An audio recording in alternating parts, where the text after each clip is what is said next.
Welcome back Auntie Kai, good to see you again, grabe ang tagal na po nang huli tayong nagkita. So happy to see you, the boy. Oo nga sa wakas nakauwi din for vacation after 2 decades. Kamusta ka naman at si Jen? We are doing great po Auntie Kai, pero di siya nakasama today kasi may client meeting po siya. Ako na lang po maghahatid sa'yo sa Cavite. Oh, I see. Kaya pala wala siya. Di ba licensed insurance agent kayong dalawa? Tama ba? Tell me more about what you are offering. Hindi ba yan ang sinasabi nila na pangpatay-patay na insurance lang? That is the most common misconception, pero hindi lang pang death benefit Auntie Kai. May iba pang benefits ang life insurance, like health coverage. Pwede mo din magamit as funds for your business, child's education or important needs sa future. Talaga ba, the boy? Paano yan OFW ako mapapakinabangan or magagamit ko ba yan? Yes of course Auntie Kai. Actually meron ni-launch na program ang company exclusive for OFW segment. Designed po to meet your need as an OFW. Tawag namin dun is Home for Good package. Wow, as in Home for Good package, insurance plan that will help OFW to be home for good. Ayan ang pangarap naming lahat at bumalik at di na umalis sa Pinas. Pero di ba madaming may gusto pero very few ang nakakagawa nun. Ako gusto ko kasi after 10 years uuwi na ko at magnenegosyo na lang, ayun lang, di ko alam paano sisimulan.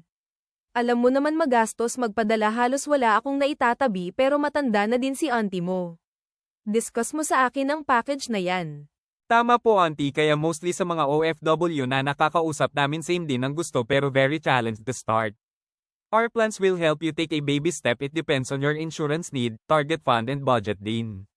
Of course, disclaimer lang Auntie Kai, insurance is one of the many solutions that we can start to prepare for our future. Pwede mo pa sabayan ng other legit solutions para po mas mabilis ang pag-meet mo sa target mo. Pero careful lang, dapat legit ang mga papasokan mo to protect your hard-earned money. Our plans primarily will give you life and health protection and give you the power to also build your funds para makauwi ka na sa Pinas for good, Auntie Kai. Wow, gusto ko yan, the boy. How to start? Mag-financial need analysis lang po tayo, Auntie.